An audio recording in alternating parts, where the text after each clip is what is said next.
Thanks very much, and thanks for that warm introduction. Thanks to you as well for turning up. It's quite a formidable group of people standing from my perspective here and looking up at what must be 300 students here and 300 students who are going to be heading into the classrooms and shaping the classrooms right across this country for the next 10 years.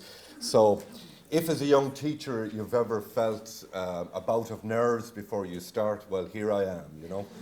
This is the territory I'm inhabiting at the moment. So I'm really glad to be here for a number of reasons. I'm actually a graduate of what used to be UCG, but apparently it's gone through a bit of a transformation in the last few years. I did my dip here in the 1980s, and then I worked as a teacher for almost 10, 15 years.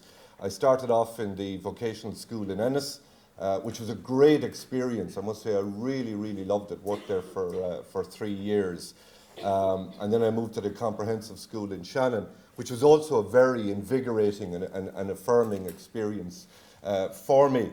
So one of the things I remember thinking at the time when I was teaching that, you know, a mark of a good teacher is somebody who takes risks. And in taking risks, you are going to leave behind the kind of comforts that teachers like to hold on to. And one of those comforts, of course, is the textbook, which bedevils all our lives and restricts our lives. So I'm going to take a risk and pretty much abandon what I was going to say, right? And I'm going to do a solo run, right? Now, if it doesn't work, right, I presume somebody has a whistle, right, which will essentially say, get that fella off the stage, right? So, and I'm going to try and reflect on what Song and Dermot has said, and I'm actually going to strike a really discordant note. And I hope that's okay, right? So it's not meant to kind of to bring you down or anything like that, but it's meant to say, well, maybe what we're doing is not all it's cracked up to be. And maybe we really need to think and ask some really critical questions about it. Before I do that, can I just refer back to the work that I have been doing for the last 15 years, which is really privileged work in many ways, in that you know, I've traveled in Asia, Latin America, and in Africa, making this television series for RTE. And in my time in meeting people in barrios, in townships, in rural areas, right across the world, I've been really struck by, particularly in Latin America, a kind of a political literacy that exists amongst poor, oppressed people. A defiance that comes from that sense of political literacy. And I've really been struck by the fact that, you know, we here in the West think of ourselves as educated and literate and informed about the world. But you know what? Sometimes I think unless you've lived the experience of oppression, unless you have fought personally against the forces of oppression, as many people have in Latin America, then the political literacy that we have is an abstraction, whereas in theirs, it's a lived, hard-fought, sometimes hard-won experience. And I've been really, really touched by people who have, at great personal risk, challenged the kind of forces that oppress not just their lives, but the communities in which they live. Now that's real development education. So if you're looking for a definition of a development education, in my view, it's not just an abstraction. It's a lived, hard-fought, hard-won, hard-lost experience of engagement with the oppressive forces in the world. But I think it would be untrue as well to suggest that people in those situations of oppression, of displacement, always are defiant in those situations. And that's not true. Very, very many people live lives of quiet desperation. Very many people are stoical in the face of that level of oppression. And very many are cowed by it and beaten by it and feel a sense of hopelessness. And that's the reality as well.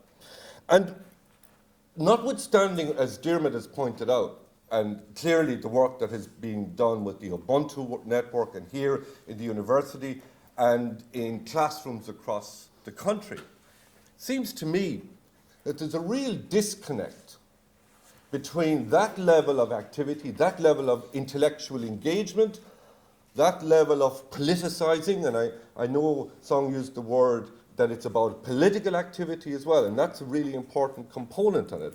But it seems to me that there's a real disconnect between all of that activity and the kind of broader societal engagement with human rights, with the majority world, the third world, the developing world, whichever term you want to use. And it seems to me that that is most pronounced within the media. And I know somebody asked a question about the role of the media earlier on, and I want to look at that. Can I just say that this year, by the way, is the 50th anniversary, just a slight aside.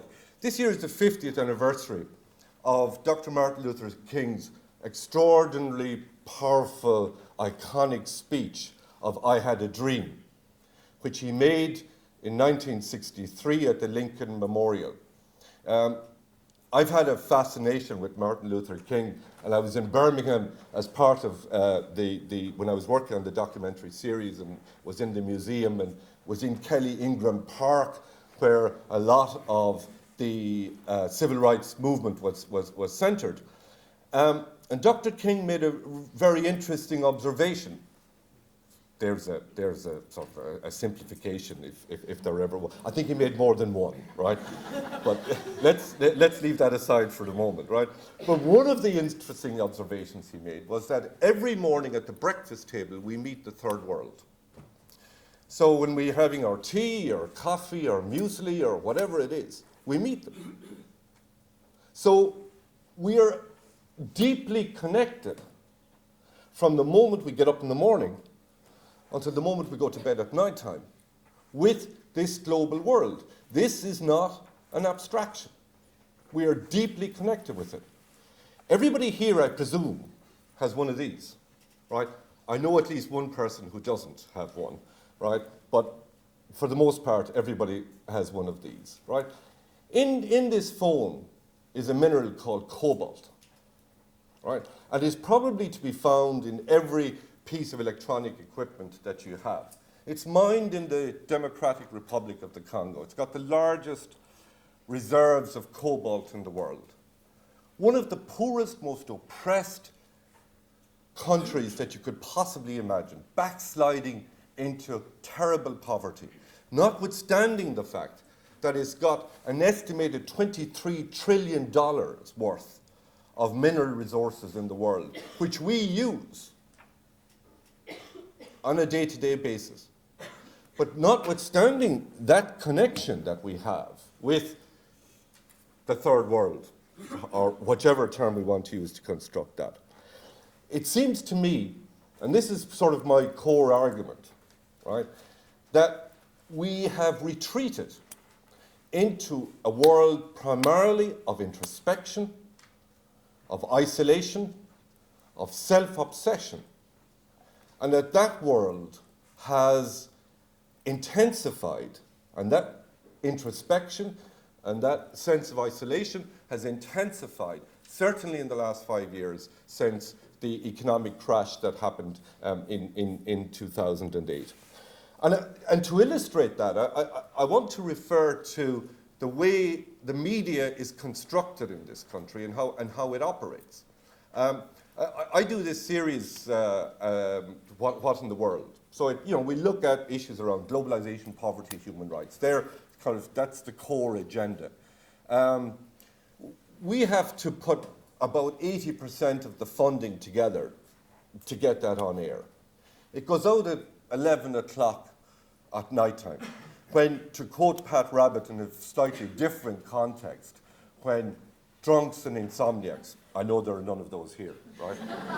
Because you're students, right? And you're working late, right? Are watching television, right? But even leaving that aside, and you could say that's just me feeling, hard done by, right? And leaving that, and that's true, by the way. But leaving that aside, if you look at the number of foreign correspondents we have in this country, we actually, per capita, have the lowest number of foreign correspondents in this country than in any of the major Western European countries. So if you take RTE, for example, we now have 3 foreign correspondents, 2 of them in Brussels and 1 in Washington. So what we get is primarily a Eurocentric and Americanized view of the world in which we live. We don't have correspondents from Latin America. We don't have correspondents from Africa. And I want to illustrate that again, if I may, by an experience I had last July 2011. And I'm watching the 9 o'clock news, and item number 6, I went back to check. It was item number 6, right? And you can't dispute that because it's off the RTE player at this stage, right? So you have to take my word for it, right? Item number 6 was there was a plane crash in the Democratic Republic of the Congo in which 54 people lost their lives. Now, I am not downplaying the impact for the bereaved people of 52 people losing their lives in a plane crash in the Congo. And of course that's hugely traumatic for the people involved. But equally, over a 10-year period, 5 million people have been killed in the conflict or have died as a result of the conflict that is happening in the Congo. 5 million people. That bears repeating. And nothing on the Western media about that. And I know I'm speculating here, but I was curious as to why that is the case. And the reason is, I think, that people who fly on planes are like us. We can identify with them. And I was on a plane from Kinshasa to Goma last year, and, relative to the population that was there, it was disproportionately white, and there were much more military people on it than there were civilian people. So the Western media will report that 54 people were killed in a plane crash, but completely ignore the fact that 5 million people, which is the highest death toll of any conflict anywhere in the world since the Second World War. I'd like to know how many people here have heard of that death toll. Let's do a hands up on that. All right, let's put hands up properly, like not half up, right? so we can see. I'm not saying in this, by the way, that I'm not apportioning blame on you. What I'm saying is that the media, which ought to have a responsibility for reporting the world as it is simply not doing it. And we don't know. If you look at the newspapers in Ireland, the Irish Times has one foreign correspondent, Mary Fitzgerald, who does a really, really good job. Very impressive young woman, writes really good articles. The Irish Independent has no foreign correspondent. The Irish Examiner has no foreign correspondent. TV3 has no foreign correspondent. So the diet of news that we get is feeding this introspective, isolationist, self-preoccupied diet of 4.5 million people on a small island off the west coast. Joe Dunn, I have an interest as well in the whole RARC series that was broadcast on RTE from about the mid-60s until the mid-80s. And Joe Dunn, who was the I suppose, CEO, whatever term they used of RARC, he wrote a book called There Are No Tigers in Africa. the reality is, the modern day parlance of that, I think, is that we all know there's a tiger in the United States who happens to be a multi-millionaire. But still, probably, a lot of people don't know there are still no tigers in Africa, or very little about Africa. So, and that's where I'm coming, if you like, with this quite a despondent note. And I'm actually going to go back to my talk, right, just for a minute, right? Because what I want to do is, okay, maybe you think that's a distorted view. Maybe you think that's an unfair perspective, or that's unduly despondent perspective. But in 2004, we went to India to do a program on child labour. And we worked with this really extraordinary woman. And she was one of very, very many extraordinary people that we met in the course of the 15 years I've been doing this work. And she's professor of political science. I thought that'd go down well in a university. So I have a note made here to highlight the fact that she was a professor, right? Of political science in Hyderabad University. But on a serious note, she's the sort of major spokesperson for the rights of children. That's why Children the World Over appears here.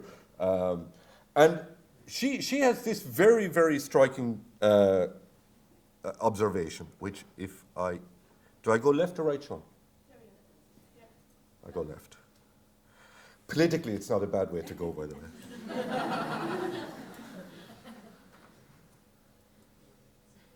And politically, it doesn't work either.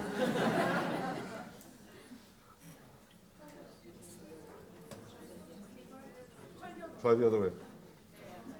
There you are. The right is right. This is what Shanta Sheena had to say, and this is what I want us to think about, right?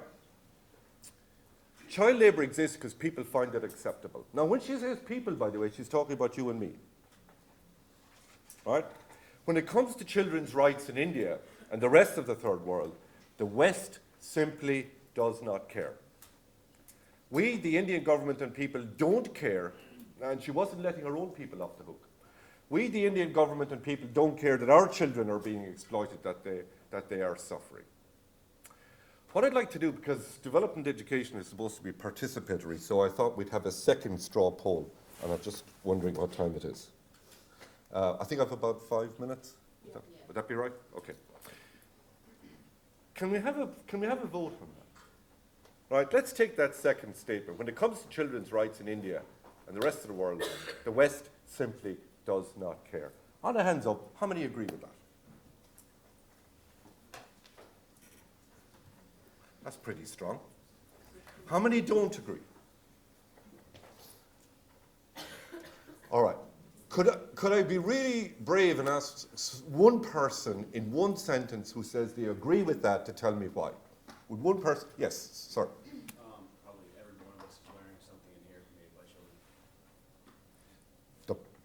The handprints of children are not only over our breakfast, but the clothes that we wear. And we don't ask why. Who disagrees? Somebody. Yes. Some people do care, but we're not doing anything about it. That we're not taking those steps. So we're only that.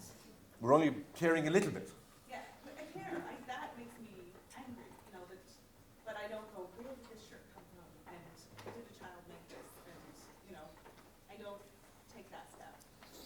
Doesn't mean I don't care. We're kind of locked into a system, We're locked into a system, so we're powerless. Well, most people want us to make us feel powerless, Governments want to make us feel powerless, and the corporations and people in the top, the kind of oligarchy or whatever you call it. All right. So we are being, and you used the language of construction and how knowledge is constructed. I think maybe an extension of that is how we individually are constructed, and we're constructed as consumers, right? With choice, but within such a narrow range that in fact we don't have a choice, right? Let's stay with the fashion industry for a moment, right? One of the things I like to do, right, and you may not be surprised at this, is I read the fashion column in, myself and Paul Galvin, right? I read the fashion column in the Irish Times every week, and this is what a couple of, it's probably a year ago at this stage, Deirdre McQuillan had to write. And let's see if this... Okay, so she did an article called Pennies from Heaven, 2009 actually, God, it's a while ago. She did an article which I contacted the Irish Times and I wrote a counter article on it, which they didn't publish. But I know, because this is a small country, that the article that I wrote in response to this actually was circulated within the Irish Times office. I'm not saying that from a kind of a show-off point of view, because I've had more articles rejected than accepted. But anyway, so fashion has never shone so much and cost so little. And that phrase to me is really interesting. Like, because cost to whom? So fashion's never shone so much, cost so little, as evidenced by Penny's latest razzle-dazzle rock and roll collection. You know, I love the language, right? Hardcore glitter and shine and a lot of rock attitude mark this party season, right? Now, I know I'm caricaturing it a little bit, right? But, you know, the language, studs and sequins are everywhere, right? We won't do a show of hands on that, right? In this kaleidoscope colour. See Tommy Hill, for instance. So, okay, so free ad, let's call this journalism, right? Let's do a little product placement in the journalism as well, right? With silver studded bags, studded shoes, Christian, sorry, don't recognise that name, right? I'm sure somebody here does, yeah? Louboutin. Louboutin. Right. We have a Louboutin expert here, right? Got a model? No. Spiked hair adding to the general razzle-dazzle of the display. With so much black leather around this winter, it's like Liberace with punk overtones. Right? And then she goes on to say, with a silver dress for 21, a jacket for 31, an off-the-shoulder top for 19, prices that can make a trendy outfit for the most cash-strapped followers of fashion fun. I mean, come on, like, is this journalism? Is this, like, where's the hard questions about this? Last December, in Dhaka, in Bangladesh, how many people were killed in a fire, in a sweatshop? Where's the reference to that? And when there was a right of reply presented to them, they didn't go with it. Because you can't embarrass your own journalists, even in the paper of record. So the question is then, is Shantasheena right or not? In terms of what she says about the West doesn't care. What I'd like to do is, if I have time, 5 minutes, right? Oh, 3, right.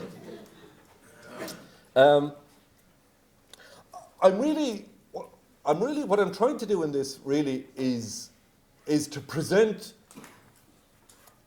a question which I think is counter to what Dermot was saying, and doesn't negate what he was saying in any way. But it's about a way of, like, this is not easy work. This is hard, difficult, challenging work. And I know some you use that phrase of challenge, right?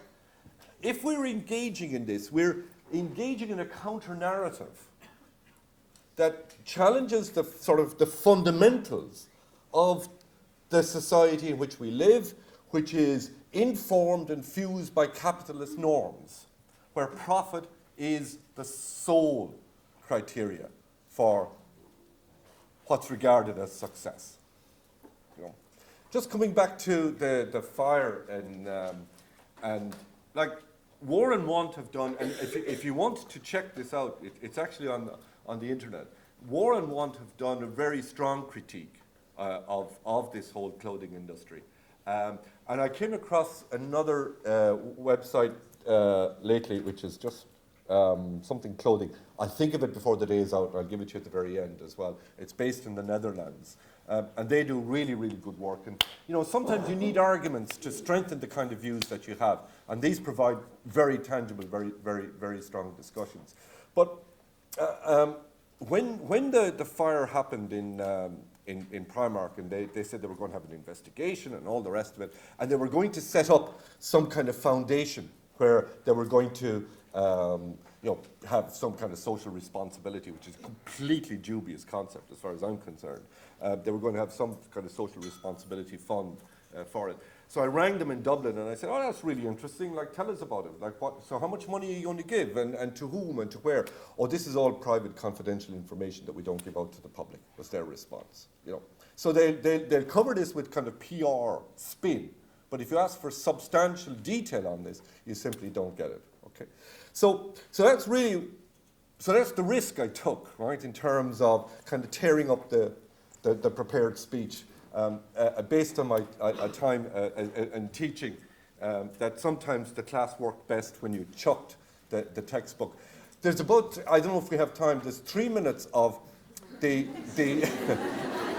well, actually, there's actually 25 minutes. But we won't go to 25 minutes. There's 3 minutes of the documentary we did with Shanta on child labour, where we went into 3 workplaces.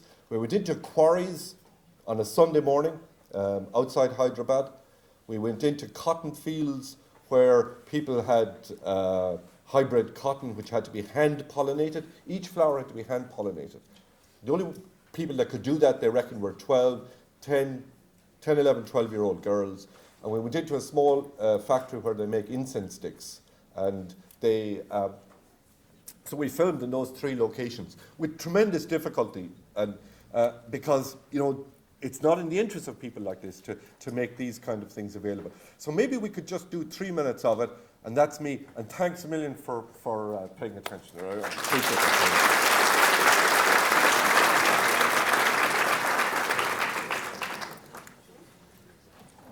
Where is it in the DVD? It's in the DVD, isn't it? Huh? You've checked it out.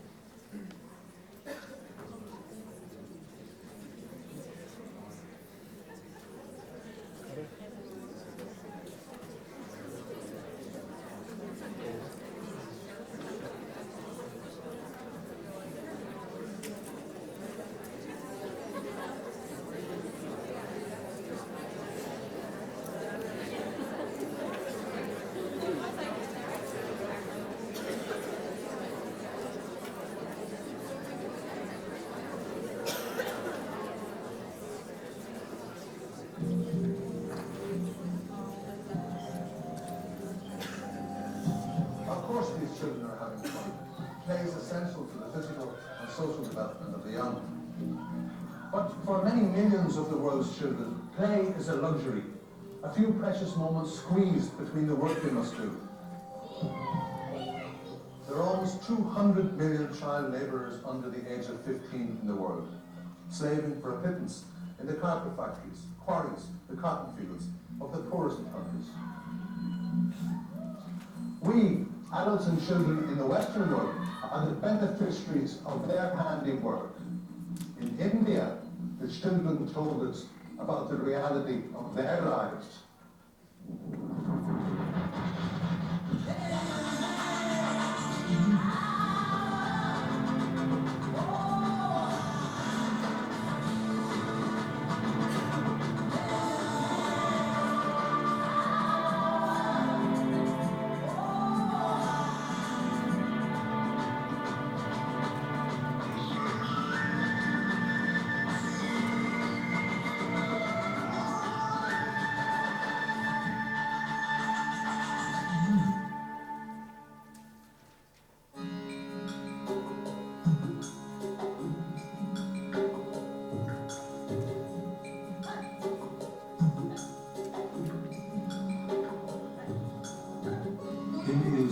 1,000 million people constitute the world's largest democracy. Yet, it is a land of contradictions. It promotes itself overseas as the rising star of the information age. But it still watches 80 million of its children work uneducated for a paltry living.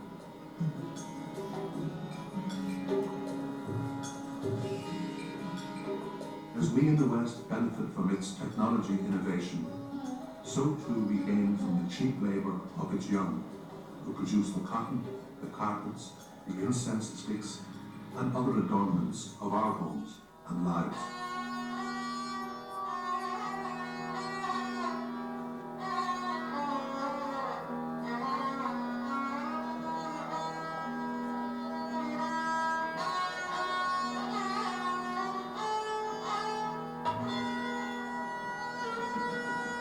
In the remote quarry valley of Stonetown, whose slate is exported worldwide, we meet Rama, aged 11, and her 10-year-old brother, Bala.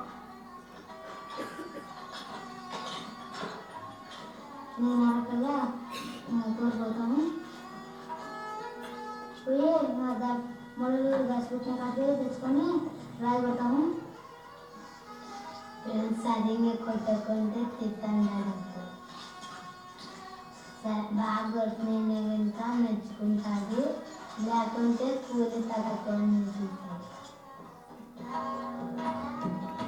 Child labour is a global tale. There are around 200 million of them worldwide. This is the story of 5 children living and working in India.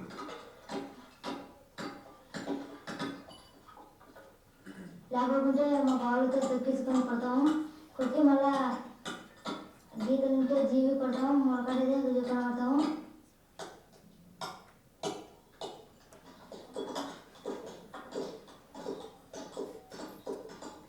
రాయి కొడితే తప్పుడు చేతి మీద పెడితే నొప్పి లేస్తుంది అప్పుడు బాధ చేయకుంటే ఎట్లా ఒకరోజు ఉంటే ఒకరోజు ఉండదు మా అమ్మ మా నాన్నలు మా విందని ఆధారపడినారు చేయకుంటే ఎట్లా